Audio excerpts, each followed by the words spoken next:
J'aimerais vous donner ce matin un message au sujet d'un verset qui me questionne depuis un moment.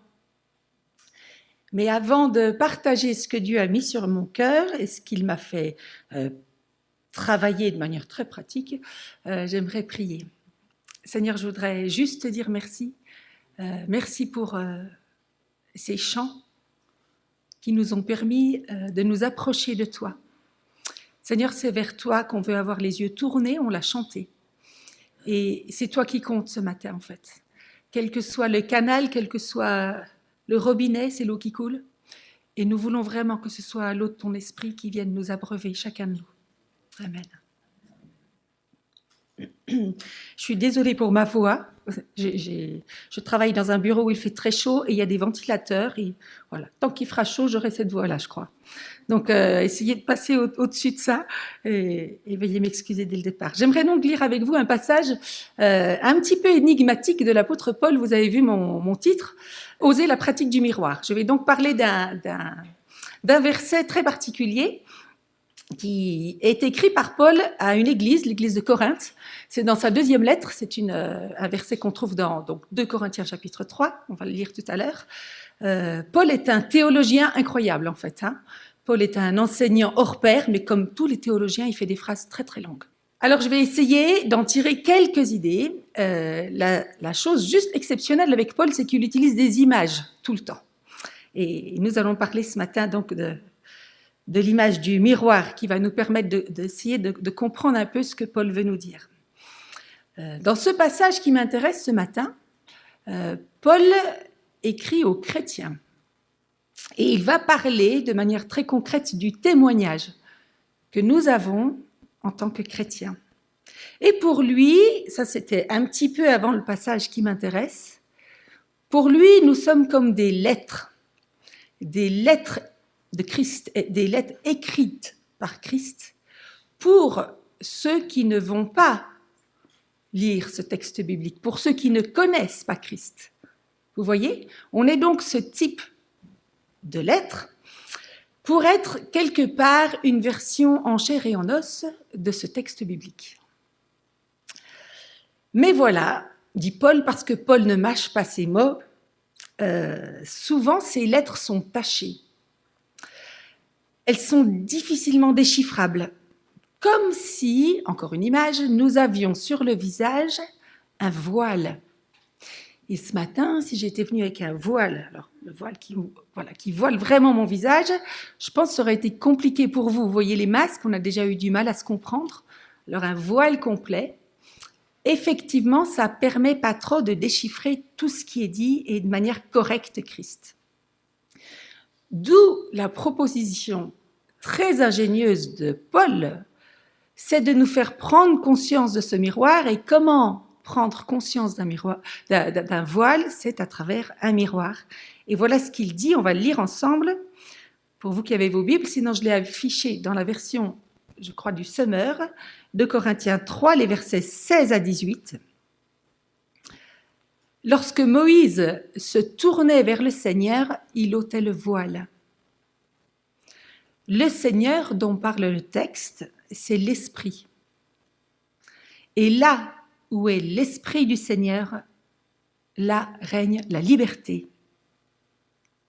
Et nous tous, qui, le visage découvert, contemplons comme dans un miroir la gloire du Seigneur, nous sommes transformés en son image, dans une gloire dont l'éclat ne cesse de grandir.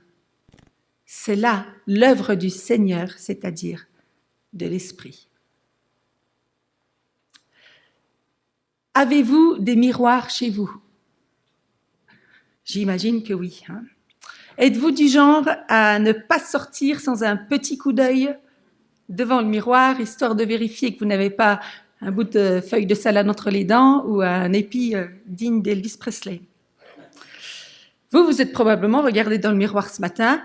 Moi, je l'ai fait par pitié pour vous. J'aurais pu aussi, pour concrétiser mon message, venir avec ma tête du lever du matin et vous auriez compris ce que c'est que d'avoir le miroir. Le miroir, en réalité, est extrêmement présent dans nos vies.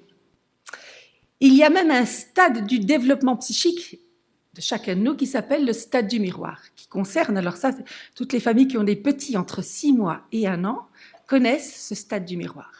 Vous savez, on met un point rouge sur le nez et quand l'enfant se regarde dans le miroir, au début, il va toucher le nez en face et pas le sien.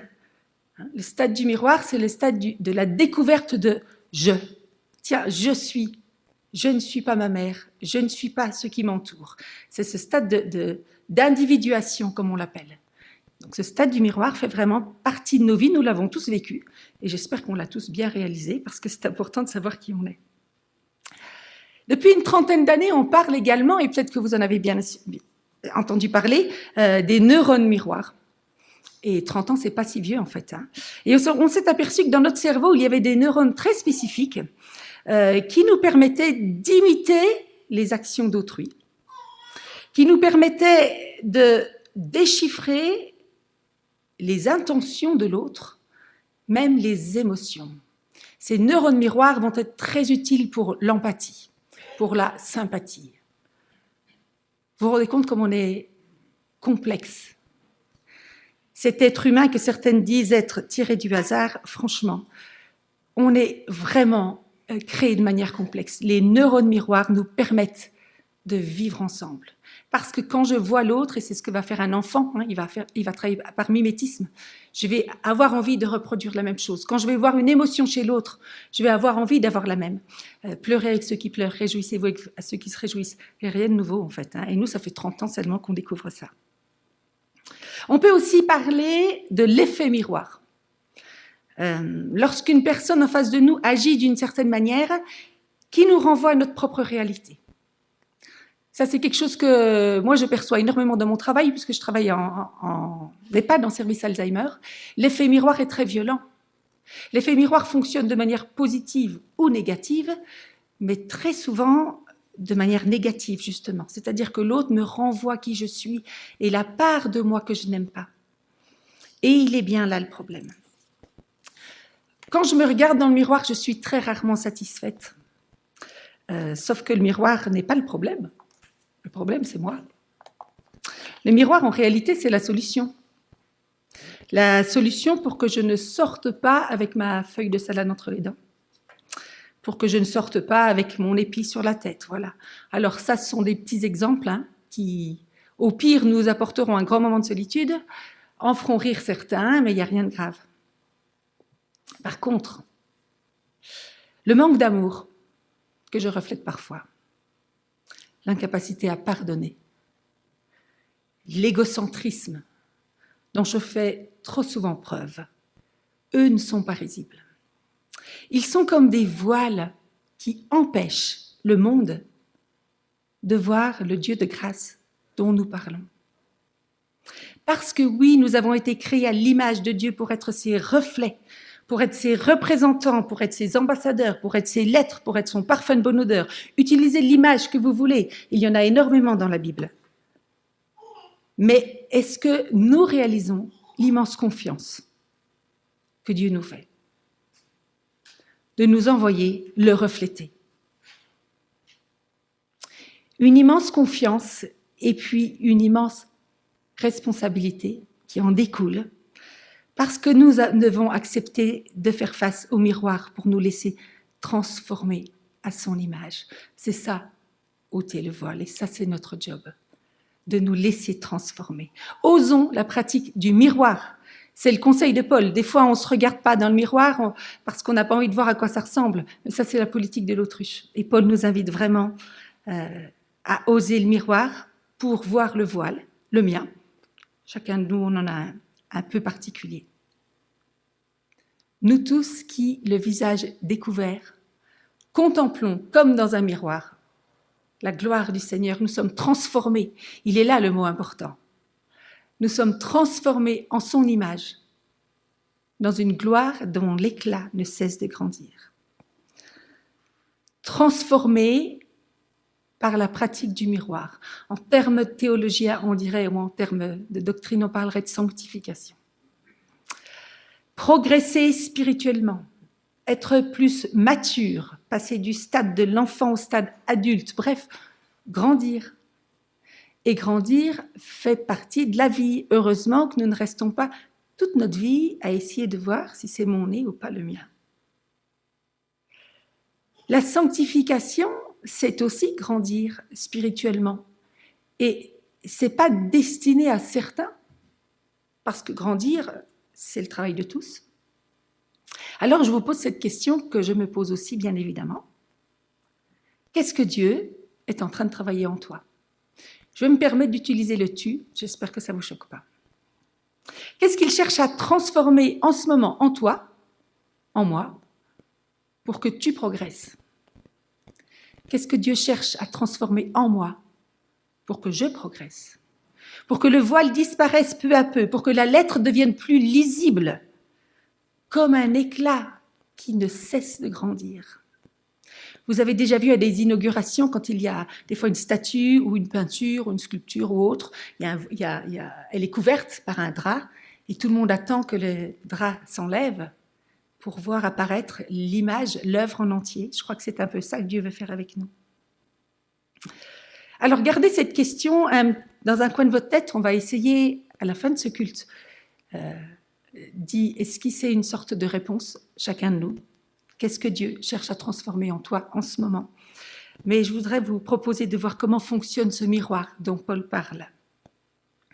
Et la première chose que j'aimerais rappeler, c'est que toute tentative de vouloir par nous-mêmes ôter le voile, par nos propres efforts, toute tentative de ce style est vouée à l'échec. Je ne peux pas m'améliorer toute seule.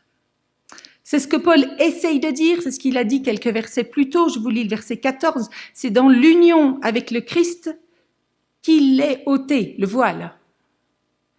Ou encore, on l'a lu tout à l'heure, lorsque Moïse se tournait vers le Seigneur, il ôtait le voile. Attention, c'est pas Moïse. Il, c'est le Seigneur, et Paul dit le Seigneur, c'est l'Esprit. Et quand on lit vite, on a l'impression que quand Moïse s'approchait, il ôtait le voile. C'est le Saint-Esprit qui ôte le voile. C'est l'œuvre de Dieu de nous libérer de ce voile, et Paul va le dire plusieurs fois de manière très différente dans cet épître aux Corinthiens.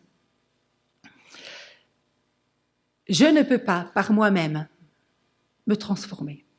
Je ne peux pas progresser par moi-même. Et je vais vous lire un extrait d'un livre qui a été écrit par Jerry Bridges dans son livre « À l'école de la grâce », pour ceux qui connaissent peut-être. Et voilà ce qu'il raconte. Alors que je me trouvais un jour assis dans la salle d'attente d'un médecin, mon regard a été attiré par une belle reproduction, alors je vais vous laisser essayer de l'imaginer, la reproduction d'un homme en train d'être sculpté. La sculpture était achevée jusqu'à mi-hauteur des cuisses. Et le travail accompli montrait un homme très robuste, musclé. Vous voyez le style de physique dont tous les hommes rêvent. Cependant, ce qu'il y avait de plus frappant dans cette image, c'est que l'artiste avait placé le marteau et le burin dans les mains de l'homme qui était en train d'être sculpté. Et je me demandais quel message l'artiste avait voulu transmettre. Peut-être essayait-il de peindre une image de l'homme qui s'est, soi-disant, fait tout seul. Le self-made man. On en parle beaucoup en économie, en entreprise. Et moi, je trouve que c'est exactement le message de la société. Réalise-toi. Mais c'est juste impossible. Et ça met un poids de responsabilité sur nous qui est terrible.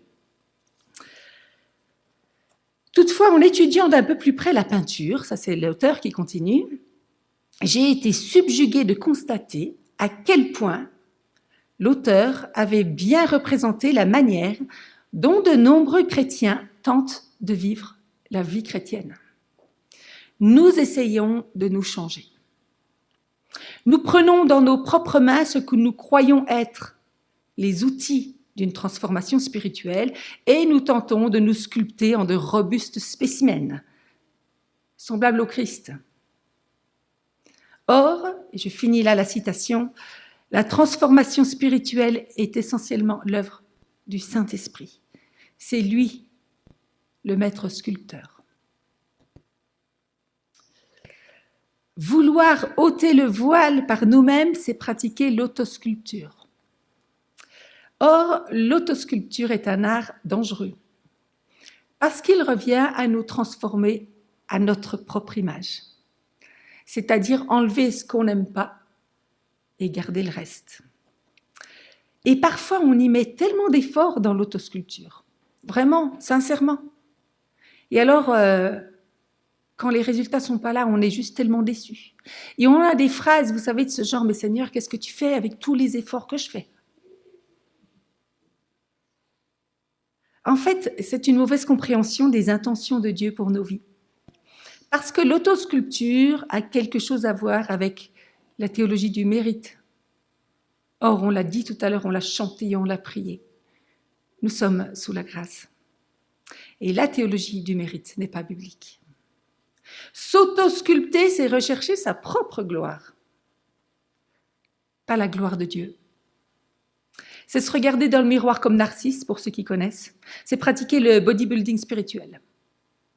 Ne voir que ce qu'on a envie de voir, ne changer que ce qu'on a envie de changer. Se montrer parfait. Et des fois, quand on est chrétien, on a envie de montrer aux autres une image parfaite de nous. On fait de l'autosculpture. En fait, devenir mature, c'est tout l'inverse.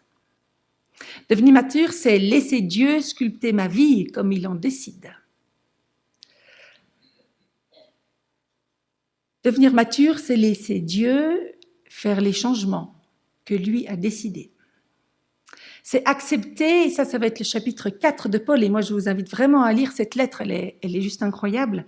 C'est accepter d'être des vases d'argile, tellement fragiles. On n'aime pas ce qui est fragile. Mais Dieu nous demande d'être fragiles pour que sa gloire soit encore plus visible. C'est un autre type d'effort qui nous est demandé, mais tellement plus conforme à son amour pour nous. Alors je l'ai lu tout à l'heure, je vais vous le relire. Là où est l'Esprit de Dieu, là règne la liberté. Vous allez me dire quel rapport entre progresser, devenir mature et la liberté? Eh bien justement, je crois que ce que Paul nous dit, c'est qu'il y a vraiment un rapport entre expérimenter la liberté en Christ et se laisser transformer. Et ma prière, c'est que chacun de nous, et je m'englobe vraiment dedans, nous comprenions toujours un peu mieux ce qu'est la liberté en Christ. Parce que la liberté en Christ n'est pas faire ce que je veux. La liberté en Christ, c'est le laisser me transformer pour que je le reflète de mieux en mieux. Et pour que je sois quelqu'un de libre de ce que Dieu a ôté. Et ça, c'est un travail vraiment, je crois, qui va durer toute une vie.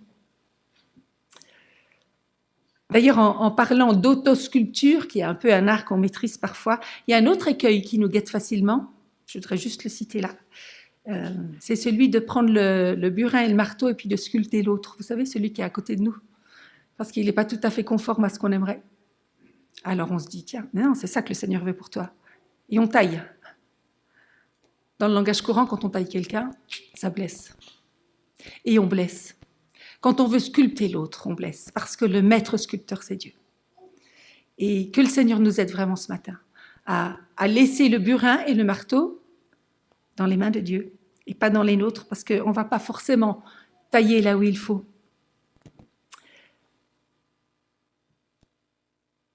Quelle place laissons-nous à l'Esprit du Seigneur? Quelle place laissons-nous au Saint-Esprit? Ce matin, dans plusieurs de vos prières, de nos prières, dans plusieurs de nos chants, nous l'avons cité et ça m'a profondément réjoui. Parce que parfois, j'ai le sentiment qu'on a tendance à l'oublier. Oui, il existe, il fait partie de cette Trinité. Mais on aime parler de Dieu le Père, le Créateur, celui qui a tout entre ses mains. On aime parler de Jésus qui est allé sur la croix, qui est mort pour nous. On a raison, hein, je ne suis pas en train de dire qu'on a tort. Mais parfois, notre théologie est un peu déséquilibrée. Alors, le Saint-Esprit est en nous, ok, mais vous connaissez tous ces versets de Paul. On peut l'attrister. On peut le mettre un petit peu de côté. Est-ce que notre théologie, dans le quotidien, laisse autant de place à Dieu le Père, Dieu le Fils et Dieu le Saint-Esprit? Je crois que si nous cherchons, et si vous cherchez intentionnellement à être à l'écoute du Saint-Esprit dans votre quotidien, alors oui, je vais laisser le marteau et le burin dans les mains de Dieu. Et nous avons tous besoin du Saint-Esprit tous les jours pour faire des progrès. C'est lui qui va ôter le voile. C'est son job. C'est ce que Jésus a dit à ses disciples. Je vais vous envoyer un consolateur, mais pas que consolateur, un guide, quelqu'un qui va te dire attention. C'est lui qui ôte le voile, c'est pas moi. Et je peux l'avoir là et ne pas l'écouter. Vous savez, des fois, on prend le téléphone, on parle, puis on raccroche, puis on dit, elle m'a pas répondu. Et c'est un peu ça dans nos prières parfois. Merci, Seigneur, viens, merci. Et on raccroche. Nous avons tous besoin du Saint-Esprit pour prendre conscience des progrès à faire et arrêter de nous voiler la face. Là, le jeu de mots était facile.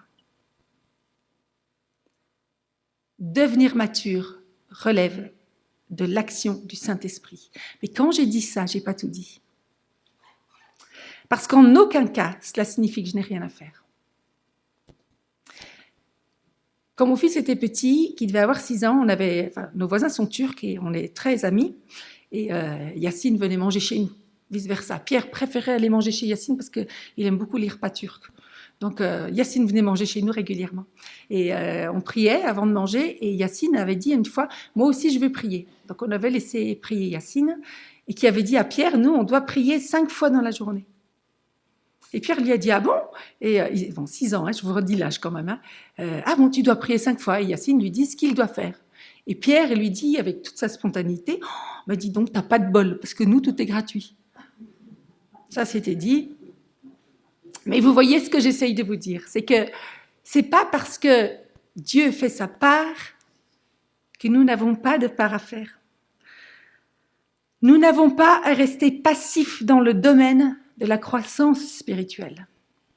Oui, des fois Dieu me dit, tiens-toi tranquille et regarde l'œuvre parce que c'est moi qui vais te délivrer. Ça c'est Pi-Haïroth, c'est le peuple d'Israël. Oui, mais dans l'œuvre de sanctification, dans l'œuvre de progrès avec Dieu, nous avons notre part à faire. Imaginez, en ce moment vous avez peut-être un jardin et vous avez peut-être planté vos plantes, il faut les arroser. Et vous ne pouvez pas juste dire merci Seigneur pour ton soleil et pour ta pluie. Ça pourrait être pire encore. Merci Seigneur, j'ai un magnifique terrain, merci pour ton soleil et ta pluie, je te fais confiance, mais moi je ne mets rien dans la terre, ça va bien pousser. Vous voyez comme c'est ridicule. Bien, c'est pareil en fait dans nos vies spirituelles. Des fois, on s'inquiète pour la part de Dieu et puis pas pour la nôtre. Vous ne trouvez pas qu'on est très bon là-dedans? On a une fâcheuse tendance à s'inquiéter pour ce que Dieu va faire. Mais nous, on a un peu la tête dans le guidon des fois. La grâce a un prix, on l'a dit tout à l'heure, elle s'appelle la croix. Ce n'est pas moi qui l'ai payée, ce n'est pas vous, aucun de nous ne le pourra jamais. Mais cette grâce n'est pas une grâce à bon marché. Et ce n'est pas une raison parce que Dieu a tout donné. Ce n'est pas une raison pour juste accepter.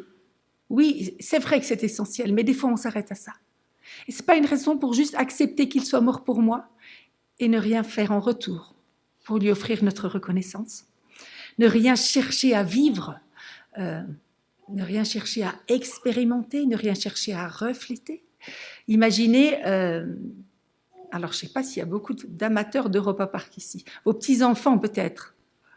Imaginez que vous ayez un ticket pour un centre comme ça, un centre de loisirs type Europa Park. Imaginez que je vous offre un billet pour le Louvre et que vous soyez très fiers, très heureux d'y aller, et vous rentrez dans le Louvre, vous rentrez dans ce centre de loisirs, et vous vous asseyez juste à l'entrée, puis vous buvez un cocktail jusqu'à la fin, à l'heure de fermeture, en disant « trop bien, je suis là, c'est super, ouais, c'est... » Sauf que quand on vous demandera « Au fait, Europa Park, c'est bien », vous risquez peut-être de dire « en fait, il n'y a rien à vivre, il n'y a rien à voir ». Vous voyez ce que j'essaye de dire, mes images sont très petites par rapport à la réalité en Christ. Mais des fois, on accepte le ticket d'entrée. Puis on reste là, assis sur le banc. Et puis les gens nous disent, qu'est-ce qu'il y a à vivre avec Dieu au fait? Pas grand-chose. Oh, c'est cool par contre. Hein. Le Seigneur a tout fait pour moi. Je provoque un peu, hein. J'en suis consciente. Mais je le fais parce que moi, ça me bouscule aussi en fait. La transformation, c'est l'œuvre du Saint-Esprit. Et cette dernière partie que je voulais aborder avec vous, c'est ma part. Et ma part, c'est celle de faciliter l'œuvre du Saint-Esprit. La Bible nous invite à faciliter l'action du Saint-Esprit en acceptant de nous laisser transformer. Et plus nous prendrons du temps pour scruter le caractère de ce Dieu d'amour dont la Bible me parle, plus je vais voir, plus vous allez voir, plus nous allons voir ensemble les progrès qu'il y a à faire. Ça, c'est l'œuvre du miroir. Alors, qu'est-ce que c'est que le miroir? Je ne vais pas vous donner de réponse, en fait, parce que le miroir, ça peut être tout. Ça peut être un texte biblique, essentiellement. Ça peut être une prière, ça peut être une écoute, mais ça peut être une personne, ça peut être une situation, ça peut être une épreuve. Moi, je ne sais pas. Dieu agit de tellement de manières différentes. Dans la Bible, il utilise même un âne pour parler à quelqu'un. Donc, ne me demandez pas ce qu'est le miroir. Laissez le Saint-Esprit vous le montrer. Le théologien Grudem définit ainsi la sanctification, c'est-à-dire devenir plus mature. Regardez le miroir pour ôter le voile. C'est une œuvre progressive, à la fois de Dieu et de l'homme. Bien sûr, Dieu fait la plus grande part, ça on est d'accord. Une œuvre progressive qui nous rend de plus en plus libres à l'égard du péché. Pas libres pour nous-mêmes, mais libres à l'égard du péché. Elle est là, la liberté, vous voyez ? Et de plus en plus semblable au Christ au sein même de notre quotidien. Et je crois que c'est là une des clés. Je crois que vraiment, nous devons chaque jour laisser le Seigneur, le Saint-Esprit travailler en nous pour nous rendre capables d'avoir une vie qui plaise à Dieu. Souvent, on demande à Dieu qu'il nous apporte le bonheur, et il le fait. Mais vous connaissez ce verset, cherchez premièrement le royaume de Dieu, et toutes ces choses vous seront données en plus. Nous ne sommes pas créés pour être heureux. Nous avons été créés pour rendre Christ heureux. Et alors, oui, nous y serons parce que nous avons un Dieu d'amour, et ça c'est sa part, et ça, nous n'avons pas à en douter. Mais trop souvent, nous croyons que nous avons été créés pour être heureux. Nous nous marions pour être heureux. Non, en fait, le mariage, c'est pour rendre l'autre heureux. Ça change la donne. Nous avons été créés pour rendre Dieu heureux. Et Dieu nous rendra heureux en retour. Ça, c'est sûr. Le Saint-Esprit ne fait pas le travail à ma place. Il me rend apte à faire ma part. Et ma part, elle peut être, il y aura autant de réponses que de personnes ici. Résister à la tentation, tentation de me décourager, tentation de critiquer, tentation de mépriser, tentation de laisser tomber, tentation de... Voilà, je ne sais pas, il y en a tellement en fait de tentations. Ma part, c'est celle d'obéir. Ma part, c'est celle peut-être de supporter. Ma part, c'est peut-être celle de me relever quand je suis tombée. Parce qu'on a un Dieu de la deuxième chance, de la troisième chance, de la quatrième chance. Prendre position, persévérer, m'humilier, reconnaître mes torts, pardonner.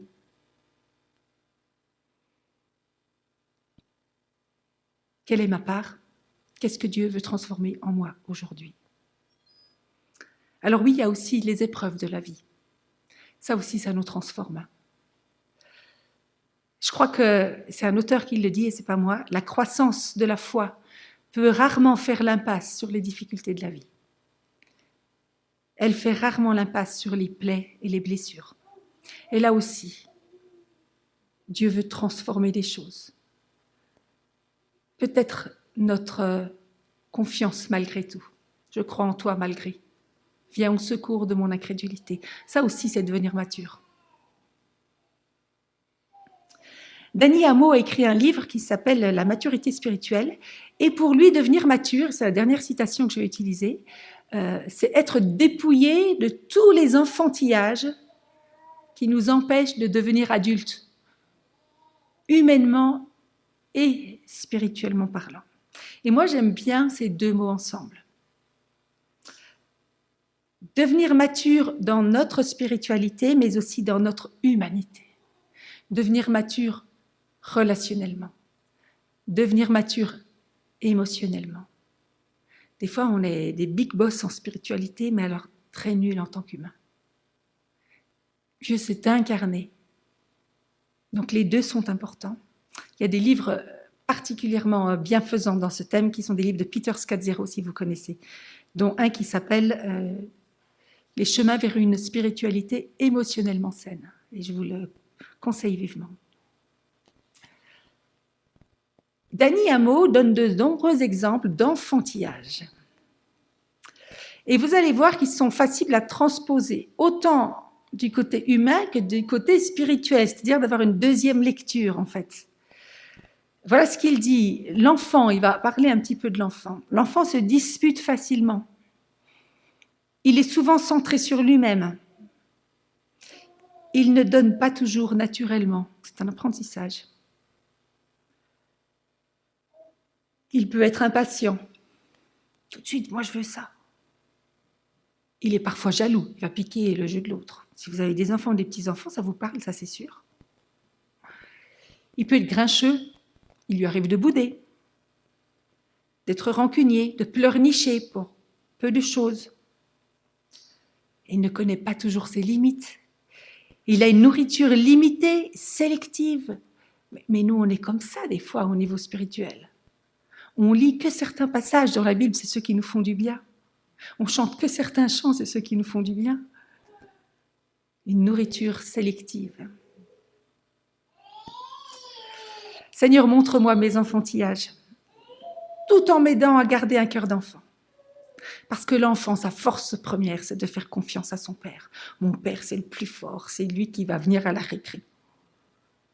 Cette confiance. Quand Dany Hameau utilise cette image, dépouiller des enfantillages, nous, souvent, on jette l'eau du bain avec le bébé, c'est-à-dire, il ne faut pas être enfant, mais si, c'est une image. Vous voyez combien c'est complexe et combien les mots ont une importance. Gardons un cœur d'enfant qui croit, qui espère, qui a confiance en son père, qui est prêt à se jeter dans ses bras dans la piscine alors qu'il ne sait pas nager. Ça, c'est un cœur d'enfant.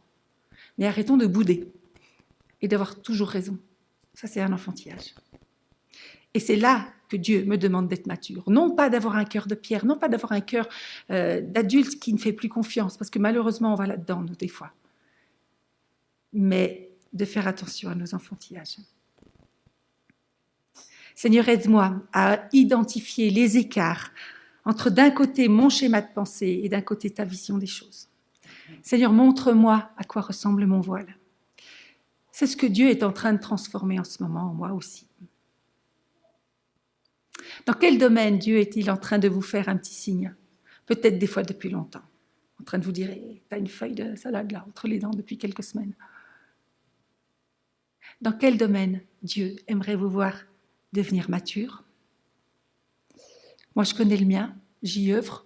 Et vous savez, ça dure toute une vie. C'est-à-dire que, on le verra encore, chaque fois qu'on a un apprentissage, il n'y en a pas un autre. Donc ne jugeons pas l'apprentissage des autres parce qu'on en a chacun des différents. Même Paul parle dans ce texte et dans ses épîtres, il parle de son apprentissage à lui. Je ne sais pas si vous voyez de quoi je parle. Paul, il va parler de quelque chose qu'il a appris. Alors lui, il parle au passé, mais moi je parle au présent. J'ai appris à être heureux de l'état dans lequel je me trouve. Ça, c'est Paul dans Philippiens, quoi. Je vous lis le verset Philippiens 4, 12. Je sais vivre dans les dénûments, je sais aussi vivre dans l'abondance. C'est le secret que j'ai appris. Alors moi, ce verset, je le dis au présent, c'est le secret que je suis en train d'apprendre. À être heureux de l'état dans lequel je me trouve, le contentement. Ça, c'est quelque chose de compliqué. M'accommoder à toutes les situations et toutes les circonstances. C'est l'apôtre Paul qui dit ça. Et quand vous connaissez son histoire de vie à l'apôtre Paul, alors là, on dit respect. Parce que l'apôtre Paul, il a vécu énormément de choses compliquées. Qu'est-ce que Dieu est en train de travailler en toi en ce moment? Il y a forcément quelque chose. Parce que l'œuvre n'est pas terminée tant qu'on est sur terre. Jusqu'à notre dernier souffle, il y aura des choses à transformer. Et il y a autant de réponses que de personnes dans cette salle. Alors, j'aimerais vraiment maintenant vous proposer de réfléchir à tout ce que j'ai essayé de vous transmettre. Et je vais vous proposer un temps de silence. 1 minute, c'est pas long. Mais on va essayer de rester à l'écoute de Dieu, dans le silence. Ensemble, 1 minute, que le Seigneur vraiment vous parle et vous révèle ce morceau de voile qu'il aimerait dévoiler en ce moment.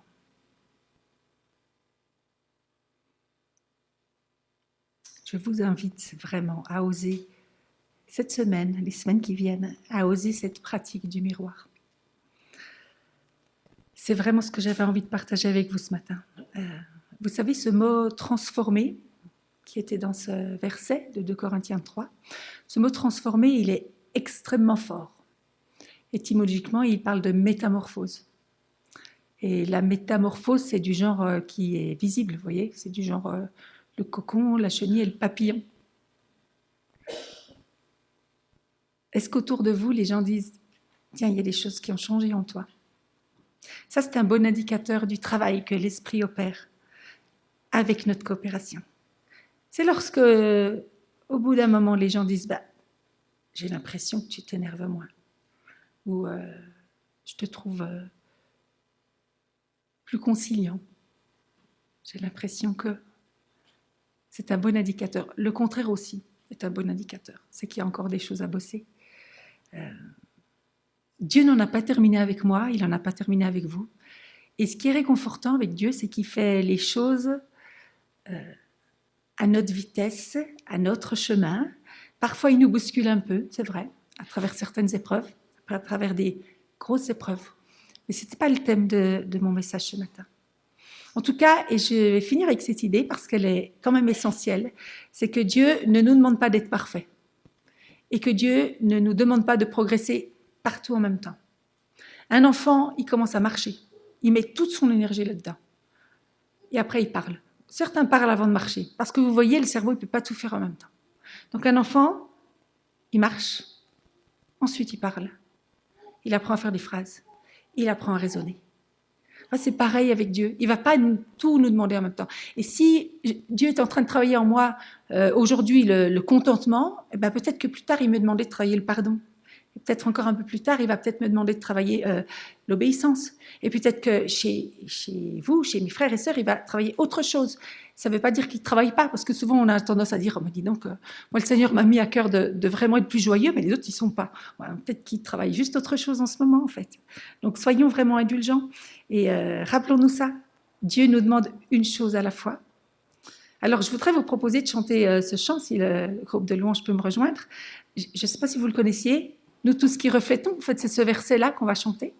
Et la chose que j'aimerais vous proposer, c'est de le chanter en église, c'est-à-dire en étant pleinement conscient de ceux qui sont autour de vous. Pourquoi je dis ça? Parce que l'église, c'est le corps du Christ. Et quand un corps grandit harmonieusement, c'est beaucoup plus beau. Moi, j'ai un fils qui fait 1m92, bah ouais, il fait du 48 de pied. S'il faisait du 35, ce serait pas très beau. Et si quelqu'un d'1m50 faisait du 48, ce serait pas non plus très beau.